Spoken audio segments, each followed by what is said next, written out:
Tere tulemast hommikupalvusele. Täna, nii nagu ikka, hommikupalvuse alguseks ma loen piiblist ühe koha ja täna siis võib-olla peateemaks ma nimetaksin armu. Ehk siis arm või Jumala arm, mis lähtub võib-olla sõnast armastus. Ja valisin välja sellise koha nagu Tiituse kirjast 2. peatükist. Siit ma loen. Jah, Jumala arm on ilmunud päästvana kõigile inimestele ja kasvatab meid, et me öeldes lahti Jumala kartmatusest ja ilmalikest himudest elaksime praegusel ajal mõõdukalt ja õiglaselt ja Jumala kartlikult, oodates õndsa lootuse täitumist ning suure Jumala ja meie päästja Jeesuse Kristuse kirkuse ilmumist. Tema on loovutanud iseenda meie eest, et meid lunastada kõigest ülekohtust ja puhastada endale päris rahvaks, innukaks headele tegudele. Mõeldes, mis on arm, siis mulle meenub eesti keeles siis 2 tähendust. Üks on arm, et kui me vaatame oma keha peale ja on mingid haavad olnud, peale haava paranemist sageli jääb arm alles. Mul on käe peal mitmeid arme, mis on justkui mälestuseks mingitest elu sündmustest, kus olen haiget saanud, käed sisse lõiganud või kuskil kukkunud. Mujal keha peal ka, jala peal mootorrattaga kukkunud, siis mootorratta jala astmelaud lõikas jalga sisse. Aga need on kõik mälestuseks, et näed, nii kergelt pääsesin. Aga on ka arm, mis on nagu armu andma. Ja piibel väga mitmes kohas räägib armust. Ja ka tänane koht, mida ma lugesin, rääkis armust. See on justkui, et me saame andeks midagi, mida me ei ole väärt andeks saama. Ja on ka mõnikord võib-olla kohtus, kui keegi on kohtu alla läinud ja on saanud palju võib-olla leebema karistuse, kui ta peaks saama. On justkui nagu saab pool armu. Aga Jeesus Kristus surigi meie eest ristil, makstes ristil siis oma verega meie süü. Ja meil on võimalik see arm vastu võtta, paludes Jumalat andeks ja tunnistades talle oma eksimused. Kõik, mis me oleme teinud, need eksimused Jumala vastu, meil on võimalik Jumalat see andeks saada, sellepärast ta saatiski oma poja Jeesuse meie ees surema, et lepitada see suhe meie ja Jumala vahel. Need on algusmõtted seoses armuga. Ja valisin täna ka laulud, mis räägivad ka armust.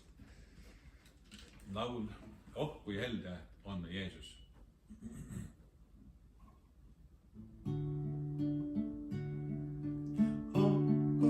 Helde on me Jeesus, armust kõige rikkam ta. Teda võime kõigist haigust igal ajal paluda. Oh, kui palju kordi saame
teine laul, Mina lähen Armu jõele. Mina lähen Armu jõele, toomik patus koormava, tuule saaja puhasta mind, Jumal soovib sind kohata seal. Kallis Jeesus, olen valmis, alan puumas sinu ees. Tõmba mind sa lähemale, Jumal soovib sind kohata seal. Nendes vetes armuvägi tervendab ja vabastab. Mina lähen Armu jõele, Jumal soovib sind kohata seal. Kallis Jeesus, olen valmis, alan puumas sinu ees. Tõmba mind sa lähemale, Jumal soovib sind kohata seal. Tule kaasa Armu jõele, leiad edu võrratu. Tema kutsub, tema ootab, Jeesus soovib sind kohata seal. Kallis Jeesus, olen valmis, alan puumas sinu ees. Tõmba mind sa lähemale, Jumal soovib sind kohata seal.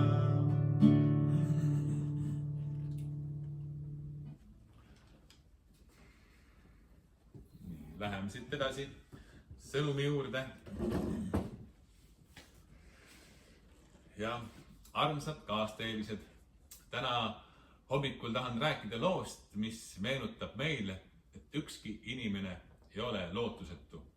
Me kõik vajame armu, me kõik vajame sisemist muutust ja selle loo keskmes on mees nimega John Newton. John Newton oli 18. sajandil Inglise meremees ja orjalaeva kapten. Aastaid tegeles ta orjakaubandusega, olles ise karm ja südametu mees. See oli sünge ajajärk, mil orjakaupmehed randusid Aafrika rannikul, relvastatud ülekaaluga, mida kohalikud ei suutnud tõrjuda. Inimesi kisti peredest lahti, paljud hukati ja tugevamad viidi ahelates orjaturgudele, kus nad müüdi edasi nagu kaup. Ühel reisil sattus Newtoni laevaga kohutavasse tormi. Elu ja surma piiril olles süüdista esimest korda siiralt Jumala poole. See hetk sai pöördepunktiks tema elus.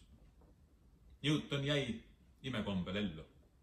See kogemus raputas teda sügavalt ning algas pikk sisemine muutumise tee. Ta pöördus usu poole ja katkestas igaveseks sidemed orjakaubandusega.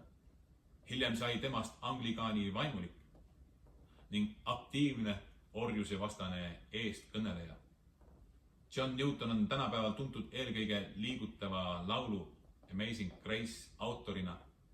Lauluna, mis räägib armust, mis suudab päästa eksinu ja muuta südame. Amazing Grace, how sweet the sound that saved a wretch like me. I once was lost, but now I'm found. Was blind, but now I see. Ta oli Inglise meremees ja kirjutaski laulu siis inglise keeles ka.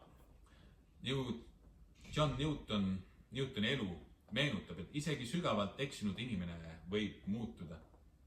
Tõeline muutus algab hetkest, mil inimene tunnistab oma eksimusi ja otsib uut teed. Mõtleme näiteks mehele nimega Toomas, kes oli aastaid sõltuvuses alkoholist. Ta kaotas töö, pere ja tervise. Ühel päeval leidis ta end tänaval külmas ja üksi. Ta läks jupikööki, kus keegi ulatas talle kuuma tee ja küsis, kas sa tead, et Jumal armastab sind ikka veel? See lihtne lause raputas teda. Ta hakkas vaikselt muutuma. ta leidis tee kogudusse ja Jumala juurde. Täna aitab ta teisi sõltuvusest vabaneda. Arm ei jätnud teda maha, see muutis ta. Tean ühte vahvat meest, kellega me just hiljaaegu kohtusin ka, ja kellest on ka hiljaaegu lugu pandud TV7 ühte saatesarja Meistri töökojas. Tema nimi on Sander Kukk. Ta on endine narkodiiler, kes käib tänaval tasuta suppi jagamas inimestele, kes vajavad süüa, sageli siis keskturul.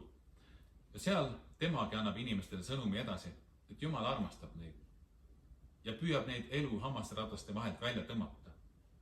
Ta käib ka kainestusmajas vabanevate inimestega rääkimas elu muutuse võimalusest.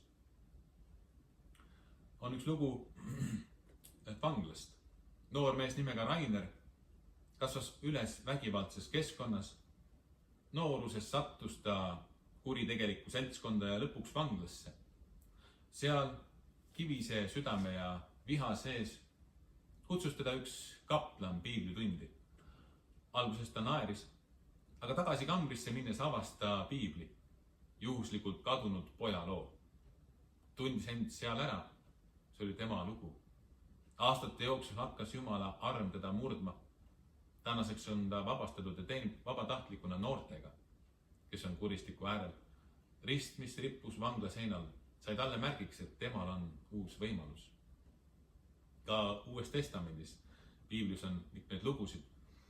Uues Testamendis loeme Sauluse loost, mehest, kes kiusas taga kristlasi ja heaks kiitis Stefanuse surma, Jeesuse jüngri surma. Kuid teel Damaskusesse ilmus talle Jeesus. Ta pimestati, langes maha ja kuulis: Saul, Saul, miks sa kiusad mind?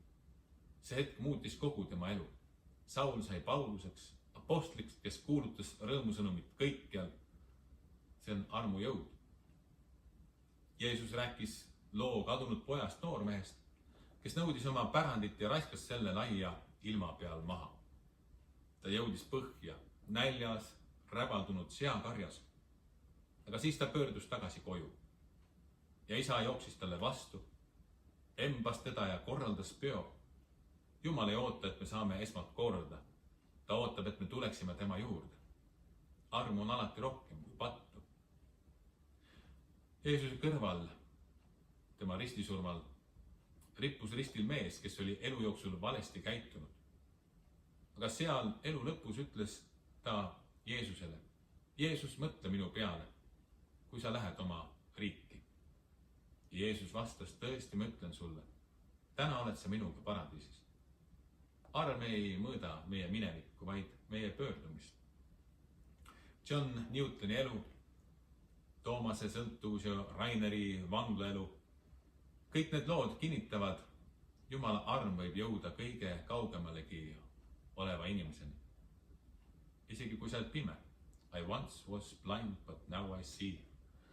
Armu ei pea teenima välja. Seda tuleb vaid vastu võtta. Kui sa tunned, et oled elutormis, kui sa oled väsinud võitlemast iseendaga, siis tea, arm ulatub ka sinuni.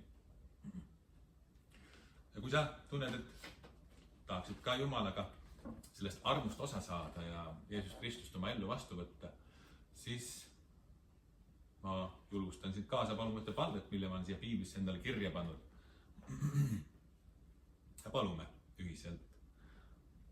Armas Jumal, ma tunnistan, et ma olen patune ja ma vajan sinult andestust. Ma usun, et Jeesus Kristus suri minu pattude eest, makstes võla minu eest. Olen valmis praegu pöörduma oma kõigist pattudest ja võtma vastu Jeesuse Kristuse oma päästjaks ja issandaks. Ma pühendan end sinule ja palun sind, et sa saadaksid püha vaimu minu ellu, mind täitma ja võtma minu üle kontrolli ja aita mul saada selliseks inimeseks, nagu sina tahad, et ma olen. Tänan sind, isa, et sa armastad mind Jeesuse nimel. Aamen. Ja nüüd on meil veel üks laul laulda. See laul on siis John Newtoni, teadaolevalt John Newtoni kirjutatud laul.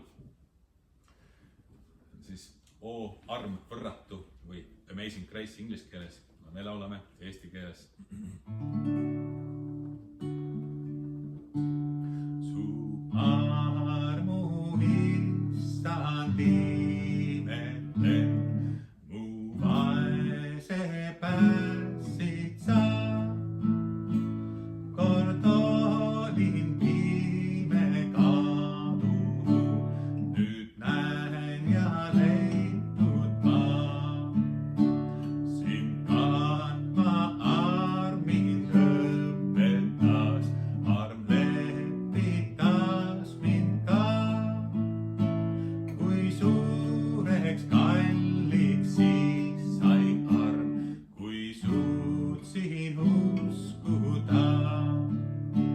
Nüüd mitmest ohust püüdisest ma läbi näinud siin. Arm kõiges oli abimees ja arm mind koju viib. Sa Jumal tõotad mulle head, mu lootussõna see. Sa päris osaks kilbiks jääd, mul kuni õhtu käed. Kui taevas aastatuhandeid sul kiitust lauldud ma, siis tean see algus olnud vaid sind tänan lõpmata.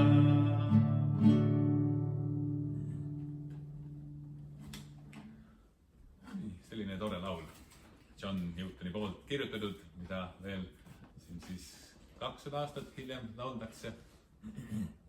Aga nüüd saame paluda ühiselt meisa palve, mille Jeesus on õpetanud meile. Jääme palvesse. Meie Isa, kes sa oled taevas, pühitsetud olgu sinu nimi, sinu riik tulgu, sinu tahtmine sündigu, nagu taevas, nõnda ka maa peal. Meie igapäevast leiba anna meile tänapäev ja anna meile andeks meie võlad, nagu meiegi andeks anname oma võlglastele. Ära saada meid kiusatusse, vaid päästa meid ära kurjast, sest sinu päralt on riik ja vägi ja au igavesti. Aamen.